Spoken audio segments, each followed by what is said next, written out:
Hi, in this video I want to show you how to construct shadows or drop shadows from scratch rather than using the drop shadow command. There are many situations where the drop shadow command, which is very handy, will not work. Here's one of them. I'm going to do this first. I'm going to do this sort of fantasy where I put a gigantic hibiscus blossom above the Idaho desert.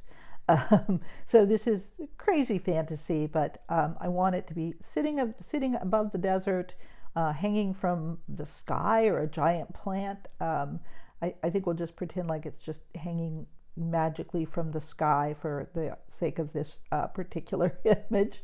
And so I want to put a drop shadow underneath it so it looks like it's actually there.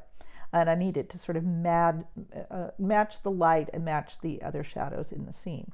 It's going to be many steps. And by the way, I'm not going to get this to a really refined point because I'm doing it in front of you.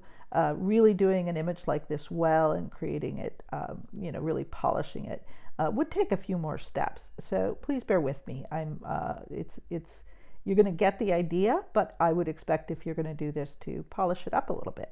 Okay, well, let's get started. So I just have the two layers here. I've gone ahead and done a selection on this so that we can get started with this. So what I did is I took this image of a hibiscus from the botanical gardens and I masked it, and I went ahead and extended it, but then I decided, actually, I think a little while ago, I decided I was going to move it up. So I didn't really need all of this stem. I'm going to go ahead and move it up here. So we just have a little bit of this stem as if it's magically hanging from the sky. We're going to create a shadow underneath it so it looks like it's actually hovering over this plane. Okay, so I've already done a selection, and the next step is actually to use that mask, that selection, to make another layer. So we're going to just use the shortcut Command-click, which is really nice. It just reselects the mask, very easy, so you don't have to start all over again with that. We're going to add a layer, an empty layer, and I'm going to go ahead and put that mask on this layer.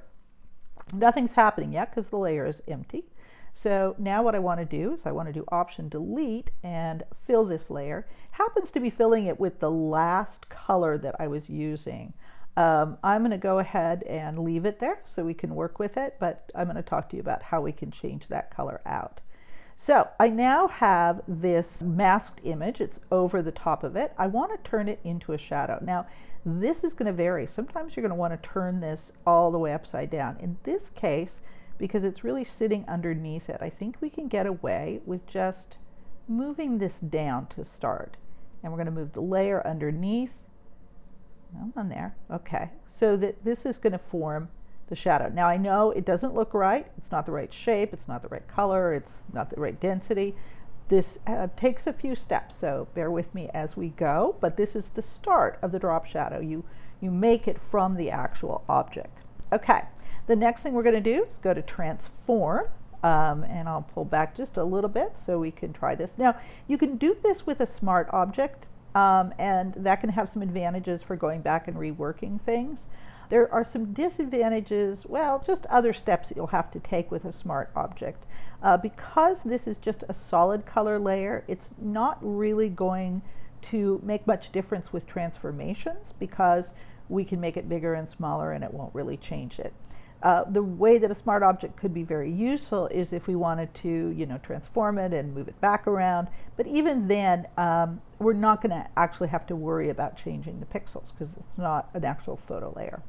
So I'm going to hold the Shift key down, and so that I can just sort of squash this a little bit so that it feels a little bit more like it's squashed on the ground underneath it. And a lot of this, so I'm imagining that this is huge and it's a little bit further back in the scene. Then it's not like a small flower that's sitting forward, it's a big flower that's sitting back. So total fantasy, so I get to place this shadow wherever I want. And then I can also, while I've got it in Transform, holding the Shift key down, I can just sort of elongate it and stretch it a little bit. And actually, I think I need to, let's go back. because I think what I need to do, the shadows, take a look at the light, because we're going to play with that as well. The light is apparently coming from this direction, and so the shadows seem to be stretching this way. So I'm actually just going to stretch it to the right and not to the left. Just make it a little bit longer there.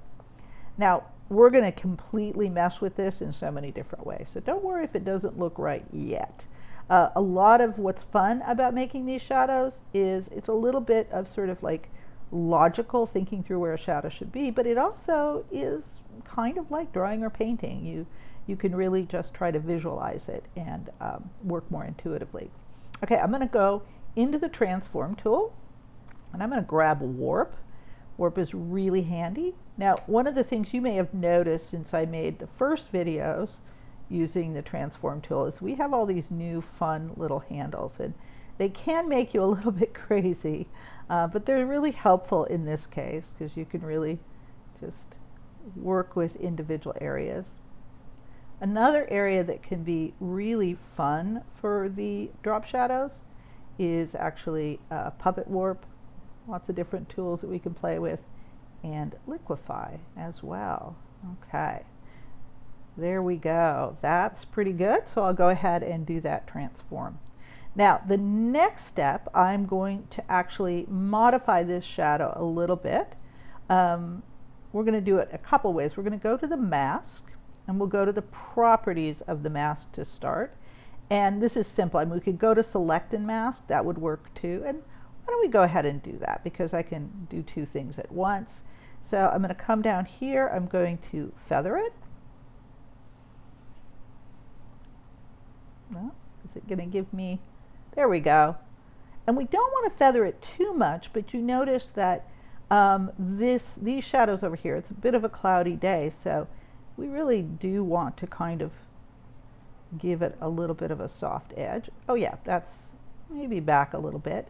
And we probably, I think we'll probably go in with Liquify, because we probably can vary that, put some sharper edges here and some softer edges here. But that's a good one. We're also going to go into the mask because I think it's going to work better. We'll just pretend like the sun is coming straight down because this is a little complicated with the stem. I'm just going to go ahead and go to the regular brush and just mask that. Whoops, wrong way. I'm going to, whoops, wrong way again. There we go. I'm going to mask that out. I'm just going to paint black there. And we'll go to OK. Ooh, getting better all the time. Next step is we want to actually change the color and the density. And this is something you kind of have to go back and forth with. You can start by just playing, and sometimes it works. You can play with, oh, that's nice. Actually, I think we hit it. You can start by playing with your blend modes, of course. And I think that we're going to do this. Yeah, that's good, but you notice that the color is not quite right. We really want to match the color up here. So let's go ahead and select this again, and we're going to do Command A. Whoops, there we go. Notice we're selecting just the color layer, and I want to do Edit, Fill, and go to Color. So click on Color. And I'm going to go ahead and use my eyedropper. There we go. And just try to match it up. Oh, that is looking good. Okay, I'm feeling really happy about that. I think I just want to do one more step and leave this for now because you've got sort of the basic idea, I hope. And that is to go ahead and do Liquify. So in order to liquefy, there is a weird glitch with working with this kind of layer. It doesn't like to liquefy normally. So we're going to go ahead and make it into a smart object for this. And that will make it a little more amenable to what I'm about to do. So I'm going to go into, I think I have to actually go to the smart object, but let's go ahead and try this. There we go. Nope, it'll take me right there. And notice that you don't get the mask when you go to the smart object. So you have to kind of remember. But what I remembered is I wanted to sort of pull it out this way. And we can probably go in and soften that a little bit. And I want to squish it down a little bit here, sort of sharpen the edges. Yeah, I definitely want to sort of feather it out. Let's see.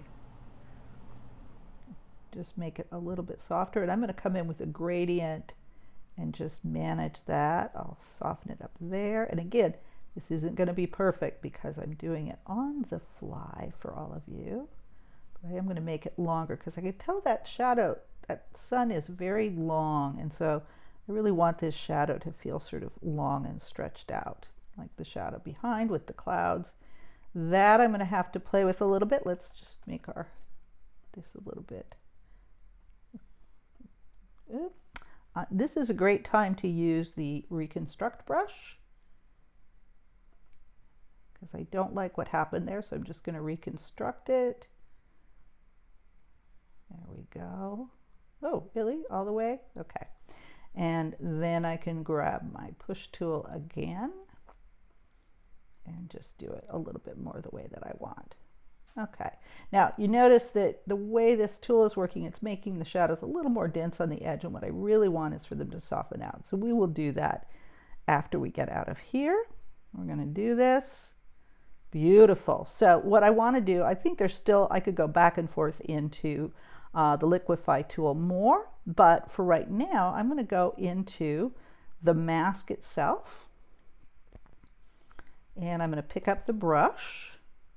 And I'll make my brush just a little bit less opaque so that I can just, oops, and I want to make it very, very soft. So 0 hardness, a little bigger, so that I can just make the edges softer, bigger yet. Oops, don't want that. That's all right. Did not want to go into quick mask, but that's all right. A little bit more, and we will save and tile all vertically so we can get out of the smart object. There we go. And let's see how that did. There we go, much better. So you can see we're getting there. Still needs a little tweaking, a little mushing, a little messing around, but eventually that's going to look like a fairly realistic object. Now, there's one more thing that you would want to do, and this one is not too bad, but you're going to want to set up another layer, which would be a curves layer is ideal. And I'm going to go ahead and clip this. And I'm going to go ahead and just move the whole thing up. Now don't worry, I don't really want the whole thing up, but I want certain areas to be a little brighter. Then when I go back here, I do an Option Delete, and I can go in with my brush, right, and make sure my brush is on white. And I can just add, pretending that the sun is coming from this direction, I just add a little bit of brightness to that side where it would have hit the sun, where the sun would have hit it. So that I'm sort of, and again, I'm doing this rather quickly. You can get more and more precise, but just so that we have a better sense of the sun coming from that direction. So that is how to create a shadow from scratch. There's lots of other things that will come up as you play with these, lots of different ways that you can tweak them. And I'll try to come up with one more video showing you an alternative. But for now, this will get you started.